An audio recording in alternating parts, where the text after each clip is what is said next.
and you are not allowed to bring anything into the test. So do not worry about that. They won't bring it to you. They won't provide pen and pencil for you. And then after 1 minute of preparation, you will have to talk for 1 to 2 minutes. Okay, so it is about the format. Now for part number 2, here you will see that we have some questions. Actually, here it is the quiz for you to understand more about part 2. It is not the quiz for you to answer the questions and then you gain score or something. No. It's not like that. The purpose of these questions, of these statements, is that for you to have more thorough understanding of part number 2. And we'll have to understand, or we will have to decide whether the following understanding or the following tips or advice are good or bad. Okay, so here I bring you 10 statements. However, we will have the first 5 statements on the screen. So please have a look in about 3 minutes. And then after that, please tell me what you think. Do not worry whether you are not sure of this. I just want you to think about them, whether you think that the statement is true or false, or whether you think that you are going to follow the tips or advice that we have. And please explain why. Okay? So it's the task. Once again, we have 5 statements. And after that, after we finish the first 5 statements, I will ask you for the second one.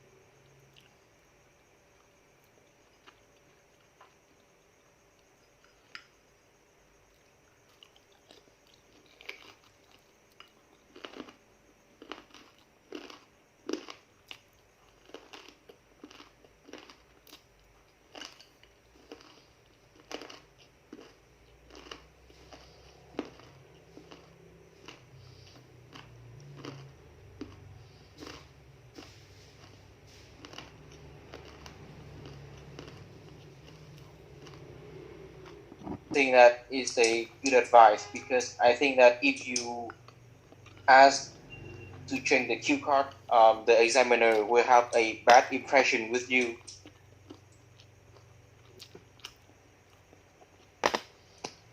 Okay, thank you very much. This one, class, the very first one, I think that everyone knows about this. Just want to confirm. If you do not know anything about the cue card or you do not know anything about the topic, you ask the examiner to give you another cue card, but then of course, they are not allowed to give you another one. They are not allowed to give you any new question. Even you say that you do not know anything about it at all. Okay? So that's why in part number 2, whatever happens, whatever topic that they give you, you still have to answer the questions. Okay? And even long or short, we have to show that we know how to extend the topic in at least 1 minute. They give you maximum 2, and the time that we have to answer is from 1 to 2 minutes. Okay, at least 1 minute. And of course, if you just stay there, you do not say anything at all. Of course, they wait until the last 2 minutes. Okay, they wait until the 2 minutes over, and then they will move to part number 3. They will not do anything for you. So do not think that you can change the question at all. Okay? It will not happen. It will never happen. Okay, how about the second one? You must write answers to each question on the cue card during your 1 minute preparation. What do you think of this one?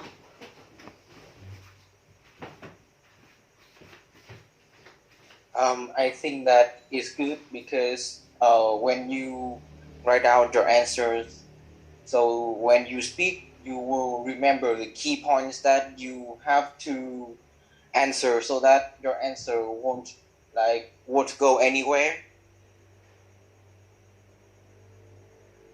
Okay, so it means that you agree with this one? Yes. Okay, however, class, I do not think that this one is a good tip or advice at all. Please listen to this one. Number 2, the question that you have, I know it is on the cue card already, and we have 1 minute for you to take some notes if you wish. However, please look at the second statement that we have here. For the second statement, you must write answers to each question on the cue card during your 1 minute preparation. I know that you have 1 minute. You know that you have 1 minute. However, you should know that 1 minute is not short and it is not long either.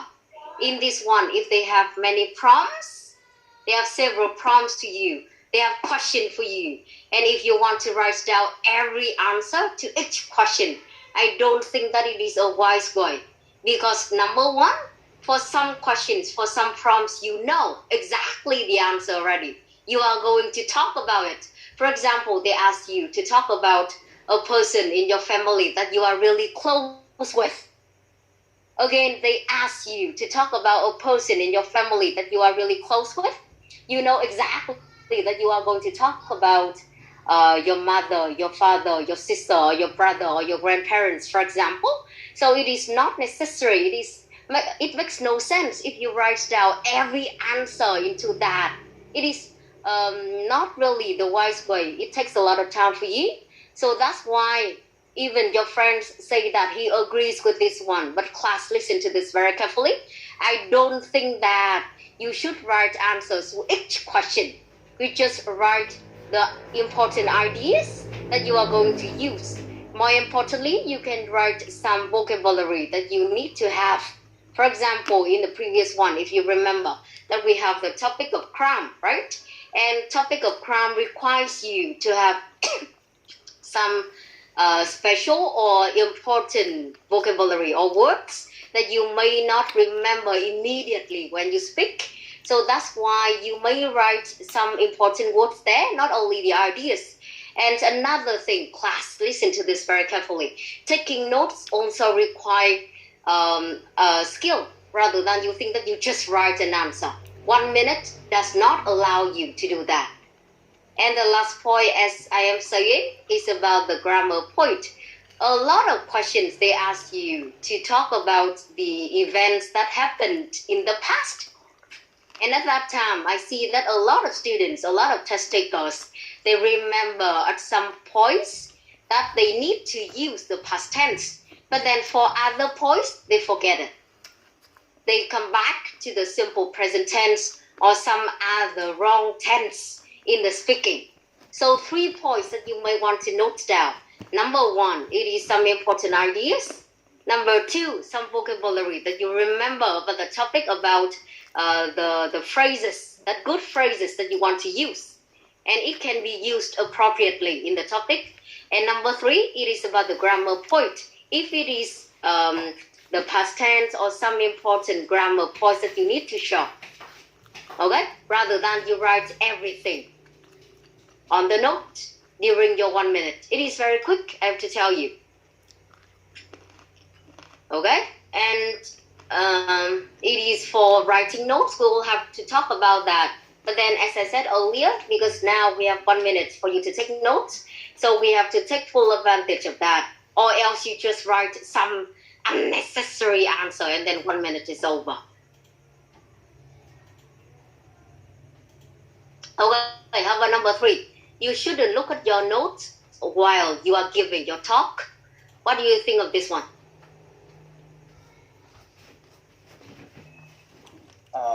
I don't think that is a good advice, because the reason why you were given a note is to note down some key vocabularies and the main ideas of your talk. So I think looking at your note is the best way, so that you can remember what you have listed and add it to your talk.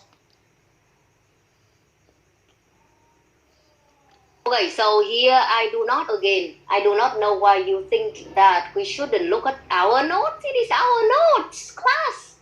Tại sao mình lại không được nhìn nhỉ? Cái này bạn giải thích thì mình cũng chưa đồng ý lắm đâu. Các em khác cũng sẽ nghe lại đi ạ. Cái điều này nó rất là quan trọng ạ. When you go to the test, I know we talk about the naturalness already. However, we spent 1 minute for preparation. So why shouldn't we look at that? It makes no sense again. We can look at our notes, and we even should look at our notes as well when we need it. Okay? Here, I have to make sure that you understand this point. I don't think that it is possible for us to look at the script, because actually we do not have any script. So anybody that you are thinking that it makes your talk unnatural, I don't think that it can happen. Because in our notes, we just have some important key points and vocabulary. So that's why it is not like you have the full script and then you are reading it. No.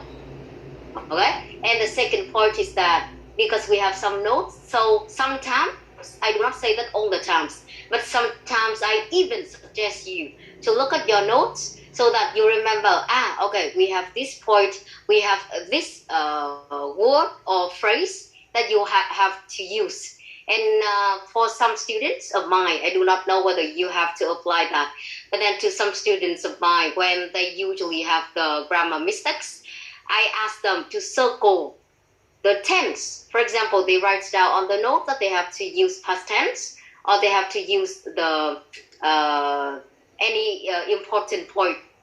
So they circle it, and when they look at the notes, they remember again. Okay?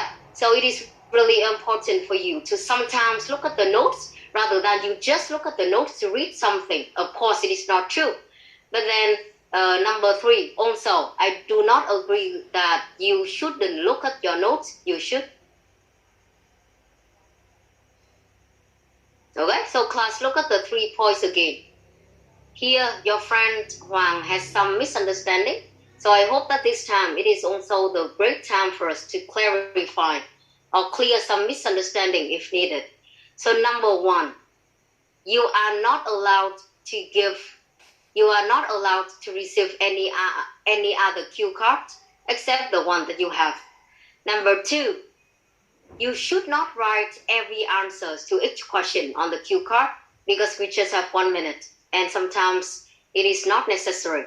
Number 3, you should look at your notes, or you should look at your notes sometimes, because in that we have some important points that you need to show so that you can increase your score, not only in terms of the test response, but then the fluency, okay? The coherence, the grammar, and even the vocabulary as well. So your notes will have you a lot. So they are the 3 first points that we have here. So please pay attention to that one. Now the other 2, I will ask another student, and please have a look very carefully.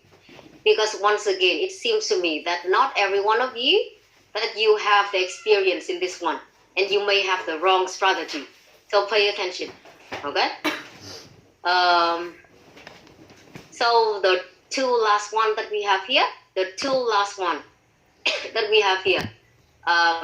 What do you think of the 4th one? You will get a low score if your talk is boring. I think get a low score if you talk is boring. I think I'm not agree with this one. Get low score. I think we'll get a low score if you talk. Em có tiếng Việt không ạ? Yeah, just explain it. Why do you think that it is not true? Em nghĩ là cái việc kiểm điểm kém này thì nó không chỉ dựa vào cái việc mà nó tệ nhạt đấy, kiểu nó sẽ dựa vào cả từ vựng và em nghĩ là nó sẽ chủ yếu chú trọng vào cái từ vựng hơn và cái fluency nữa. Okay, so class again, please remember about the 4 criteria that we talked at the very beginning. It seems to me that you do not really care about the 4 criteria. And if you are like that, I don't think that we can improve the score. Các bạn có biết tiêu chí đâu. Hướng dẫn xong buổi 1 gọi là nói rất là kỹ càng về các tiêu chí, nhưng mà cuối cùng không nhớ, chỉ nhớ được mỗi cái fluency không thôi thì làm sao mà lên được điểm. Sau đó đến cuối cùng lại bảo là ở trong lớp lại không hiệu quả. Đấy, nó rất là khổ cái điểm đấy cơ. Ở trong này của chúng ta thì các em nhớ lại 4 tiêu chí mà chúng ta có trong phần speaking. Được chưa? Đó là điểm đầu tiên. Và sau đó thì chúng ta sẽ có thể hiểu được những gì mà bạn ấy đang nói, mặc dù là vẫn rất là thiếu. Ở đây của chúng ta ấy, thì cái phần speaking IELTS này Những bạn nào không nhớ thì có quyền xem lại, vì nó là phần public version. Nó chả phải là cái gì mà trong lớp này có, sau đó ở các lớp khác thì họ không có, kiểu như vậy. Đây là public version, ai cũng có thể tiếp cận được. For the speaking, the band descriptors, you have 4 criteria. Again, fluency and coherence, lexical resource, grammatical range and accuracy, and pronunciation. Again, fluency and coherence, lexical resource, grammatical range and accuracy, and pronunciation. So to this statement, I will explain to you in this way. Number 1, what your friend said earlier is partly true, in the sense that they do not really care about the contents that you say. You can say about anything that you want, okay? We do not have something called the interesting content and the boring content, which affects your score. It is not true. However, in terms of the manner that you speak, for example, some of you do not speak with any kind of energy. You just want to finish the test. And I have to tell you that as a teacher or as an examiner, they are affected negatively. Do not think that they just work like a machine. Every examiner, you should know that in terms of the study, especially in the IELTS speaking test, they say that the examiners are human beings. So that's why, of course, to some extent, they are affected by some of the important points, like you go to the test and you do not have any intonation at all. You do not show any confidence. You do not show any willingness to answer the question. You just want to finish the test as soon as possible in about 11 to 14 minutes. And of course, at that time, that kind of answer, that kind of performance will make your score lower than you may have. Okay? And as I said to you at the very beginning of the course already, I do not know whether you remember it, but then the naturalness, the spontaneousness, the spontaneity of your talk, it will have some effects on the score that you have. Okay? So in this one, we have 2 sides. The first one is about the content. Thì những gì bạn nói là đúng. Họ không quá quan tâm về phần nội dung đâu. Ở trong này nếu em nghĩ rằng là em nói về cái nội dung này nó rất là đặc biệt, nó rất là interesting, nhưng em lại không thể hiện tốt, cái delivery của em nó không tốt ấy, thì nó cũng không thể có khả năng đạt được điểm cao. Tuy nhiên, những cái người mà họ nói về những chủ đề quen thuộc thôi, hôm nay kể về một người mà em rất admire, nói về bố mình, mẹ mình, anh chị em nhà mình, thì chắc người ta cũng phải nghe quá nhiều rồi, nhưng em lại có cái phần delivery tốt thì nó cũng chẳng làm sao cả. Còn về mặt manner, xin nhắc lại bằng tiếng Việt như sau, là cái việc manner có rất là nhiều người như vậy, chứ không phải là các em nghĩ là cái việc chỉ có liên quan đến content đâu, mà cái cách vào ấy ạ, cái cách mà mình nói chuyện, em không có intonation, em cũng không có energy, em cũng không có cái willingness để trả lời câu hỏi, em chỉ trả lời cho nó xong ấy, thì chắc chắn là điểm số của em cũng sẽ không tốt đâu. Nên đấy là một vài điều trên cái câu này của chúng ta, bạn vừa giải thích được một phần rồi, nói thêm để cho các em rõ một chút thôi. Okay, now the last one for you. You should only add information to your talk relating to the prompt on your card. I think it's a good advice. Okay, explanation. If you talk too long and unrelated, thì nó sẽ bị lạc đề và không liên quan đến cái câu khác đấy ạ. Okay, so in this one, I agree that we need to add information that related to the question. Class, we have the big question, and then they give you some prompts. Even, ở trong này các em lưu ý một chút này, thực ra nó không phải là chỉ có thông tin liên quan đến prompts đâu, mà thông tin liên quan đến câu hỏi thôi. Còn nếu mà trong prompts người ta không liệt kê nhưng nó vẫn liên quan đến câu hỏi thì em vẫn thêm vào bình thường. Được chưa? Em ơi, chúng ta chú ý một chút nhé. Ở trong này của bọn mình ấy, là nó phải là thông tin liên quan đến câu hỏi. Chứ còn nếu mà prompt ấy, thì thực ra nó cũng khó nói, tức là prompt nó chỉ là gợi ý thôi. Nghĩa của từ prompt là từ gợi ý mà. Nên nếu mà cái câu trả lời của em nó vẫn giúp em để có thể support cho cái phần người ta đang yêu cầu, nhưng nó không có trong phần gợi ý thì cũng không sao. Nên các em đừng bị nhầm lẫn ở đây nhé. Thế nên là cái câu số 5 này ấy, thì cô nghĩ là bạn hiểu đấy, chỉ có điều là cô giải thích lại thôi. Prompt nó chỉ là gợi ý, cho nên nếu em có những cái thông tin mà nó liên quan đến câu hỏi nhưng nó lại không phải là trong phần prompt, được chưa? Là cái phần ngoài phần gợi ý thì em vẫn thêm được vào bình thường. Okay, so pay attention to that one. So they are the first 5 statements that we have here that will have you to understand more about part 2. So pay attention to that. Now let's look at the second 5 statements that we have. Mời các em nhìn tiếp vào 5 cái statements mà chúng ta có ở đây và giống hệt phần trên. Mời các em cũng suy nghĩ một chút đi để xem là em có đồng ý hay không và lý do nó là gì, để mình có thể có những cái technique, có những cái strategies tốt hơn trong phần 2 này.